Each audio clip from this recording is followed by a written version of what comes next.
Hi, I'm Audrey Sterling, and this is the story of how I learned that sometimes family can be your worst enemy, especially in business.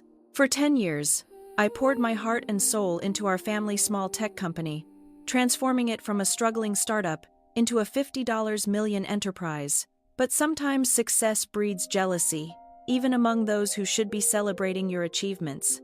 I still remember the day everything started when our family business was nothing more than a small computer repair shop in a strip mall. Dad had started it 20 years ago, and it was his pride and joy, even though it barely made enough to support our family. My sister, Victoria, was always his favorite, the one who got straight A's and went to an elite business school. I was the quiet one, the one who stayed behind to help Dad while pursuing my computer science degree at a local college. "Audrey, you're wasting your potential here," Victoria would say during her visits home from college. "You should aim higher." But I saw something in our little shop that others didn't: potential. While Victoria was studying theoretical business models, I was learning real-world programming and spotting gaps in the market. During my final year of college, I developed our first proprietary software, a simple but effective tool for small businesses to manage their inventory. It wasn't revolutionary, but it was user-friendly and affordable. Dad was skeptical at first, but when local businesses started buying licenses, his attitude changed. "Maybe you're onto something here, kiddo," he said, finally showing a glimmer of pride in my work. Those words meant everything to me then. If only I had known they were as temporary as morning dew. The business grew steadily under my guidance. I worked 14-hour days, 7 days a week. While Victoria was climbing the corporate ladder at a prestigious consulting firm in New York, I was building something real. Our little repair shop transformed into a software development company, and our client base expanded from local businesses to national corporations. Mom watched it all with quiet concern. "Don't work too hard, Audrey," she'd say, bringing me dinner at the office. "You need a life outside of work too." But I was driven by a vision, and maybe deep down by a desire to prove myself to my family. 5 years into our transformation, we hit our first million in annual revenue. That's when Victoria suddenly became interested in the family business again. She quit her job in New York and moved back home. "I think it's time I took my rightful place in the company," she announced at a family dinner. With my business expertise, we could really take things to the next level. Dad beamed at her words. "That's wonderful, Princess. We could use your professional touch around here." I sat there, fork suspended midair, trying to process what was happening. The company I had built from nearly nothing was being handed to my sister on a silver platter, but I swallowed my objections and tried to be a team player. Victoria was appointed as co-CEO alongside me, despite having no experience in our industry. Dad said it would be good for the company image to have someone with her credentials at the helm. I focused on product development and operations, while she handled marketing and investor relations. The next 5 years were a study in contrast. While I continued developing new software solutions and maintaining client relationships, Victoria focused on creating a glamorous image for herself as the face of the company. She gave interviews about being a woman in tech and accepted awards for entrepreneurship, all while taking credit for innovations my team and I had created. Our revenue continued to grow, reaching $50 million annually. But so did the tension between us. Victoria began excluding me from key meetings, making decisions without consulting me, and slowly pushing me to the sidelines of my own creation. Then came Dad's 60th birthday party. The day everything changed. The party was Victoria's idea, of course. She rented out the grand ballroom of the city's most expensive hotel and invited all our business associates. It was more of a networking event than a birthday celebration. But that was Victoria's style. Everything had to serve a purpose. I arrived early to help with the preparations, wearing a simple black dress that Victoria immediately criticized. "Couldn't you have made more of an effort?" she hissed. "These are important people coming tonight." I ignored her comment and focused on greeting guests as they arrived. The room filled quickly with business associates, clients, and family friends. Victoria worked the room like a politician, while I stayed in the background, making sure everything ran smoothly. During dinner, Victoria clanked her glass and stood up for a speech. I expected the usual, a touching tribute to Dad, maybe some memories from our childhood. Instead, she dropped a bomb that would shatter our family forever. As we celebrate Dad's 60th birthday, she began, her voice carrying across the silent room. I think it's time to announce some changes at Sterling Dynamics. The board has agreed that the company needs unified leadership to move forward. My heart stopped. Board meetings? What board meetings? For too long, we've been held back by outdated thinking and resistance to change, Victoria continued, her eyes fixing on me. That's why, effective immediately, I will be taking over as sole CEO. It's time for certain elements that are no longer serving our growth to step aside. The room erupted in murmurs. I sat there frozen as Victoria continued her character assassination disguised as a corporate announcement. Some people, she said, her voice dripping with false sympathy, are better suited to technical roles rather than leadership. My sister Audrey has been adequate in maintaining our legacy systems, but to compete in today's market, we need vision. We need excellence. And frankly, Audrey, you're just not cut out for this level of business. I looked at Dad, expecting, hoping he would stand up for me. Instead, he was nodding along with Victoria's words, a proud smile on his face. Mom stared at her plate, her hands trembling slightly. The truth is, Victoria continued, her voice rising, you're worthless in today's business world, Audrey. Your old-fashioned ideas and lack of proper business education have become a liability. It's time for you to step aside gracefully. The silence in the room was deafening. Hundreds of eyes turned to me, waiting for my response. I could feel the pity, the skating and fruit, the judgment. Everything I had built, every sacrifice I had made was being stripped away in front of everyone I knew. I stood up slowly, my chair scraping against the floor. The sound echoed through the ballroom like a gunshot. Everyone expected a scene, perhaps tears, maybe a shouting match. Instead, I simply picked up my purse, walked to Dad's table, and placed a small wrapped package in front of him. Happy birthday, Dad, I said quietly. Then, I walked out of the ballroom, head held high, leaving behind the whispers and stares. That night, as I sat in my home office, surrounded by awards and patents that bore my name, I made a decision. Victoria thought she had won, but she had forgotten one crucial detail, something that would turn her moment of triumph into the biggest mistake of her life. As I powered up my laptop and began typing, a small smile played on my lips. Tomorrow would be interesting indeed. After all, there's more than one way to run a successful business, and I had learned more in 10 years than Victoria had learned in all her fancy business classes. The next morning would bring changes that none of them saw coming, changes that would make them realize exactly how worthless I really was. The next morning dawned bright and clear. I arrived at the office early before anyone else and waited. At precisely 9 a.m., Victoria strutted through the front doors with Dad beside her, both wearing triumphant smiles that were about to be wiped from their faces. Audrey, Victoria's voice held a mix of surprise and annoyance. What are you doing here?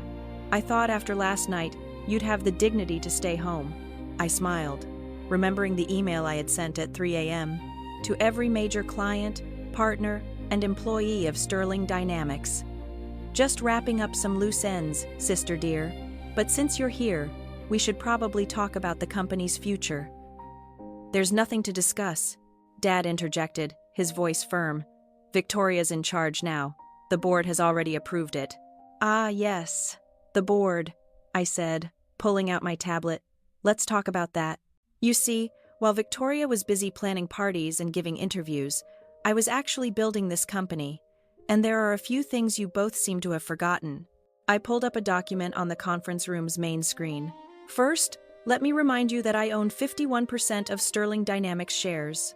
When we incorporated 10 years ago, Dad gave Victoria and me equal shares of 25% each, keeping 50% for himself.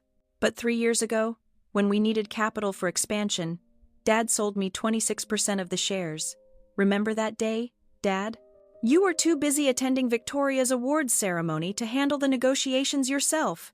So, you signed the papers without reading them carefully. The color drained from both their faces.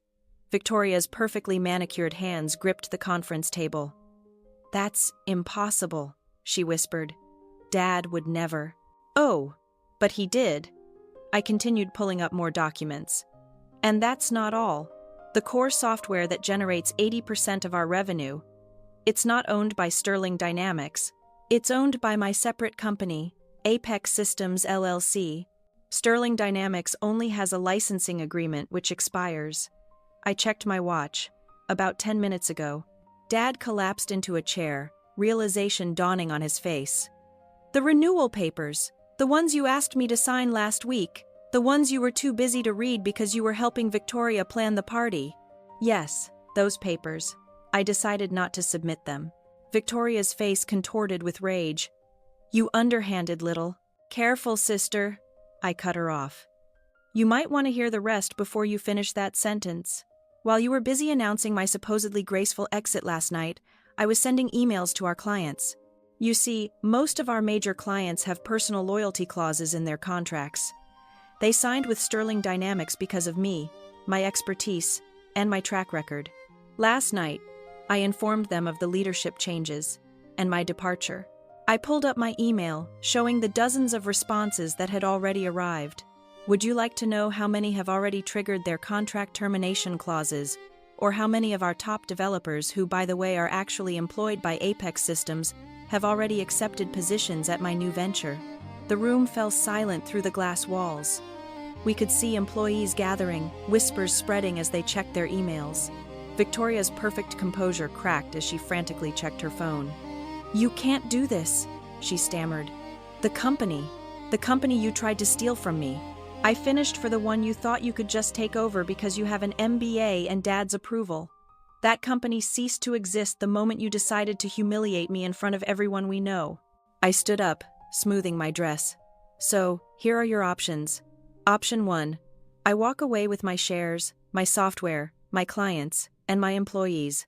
Sterling Dynamics becomes an empty shell, and you can explain to all those important people you invited last night why the company's value dropped to zero overnight. Dad's face had aged 10 years in the last 10 minutes. And option 2? He asked weakly. Option 2, you both resign. I take full control of Sterling Dynamics. You keep your shares as silent partners receiving dividends but having no say in operations. Victoria gets a nice severance package and glowing references for her next job somewhere far away from here.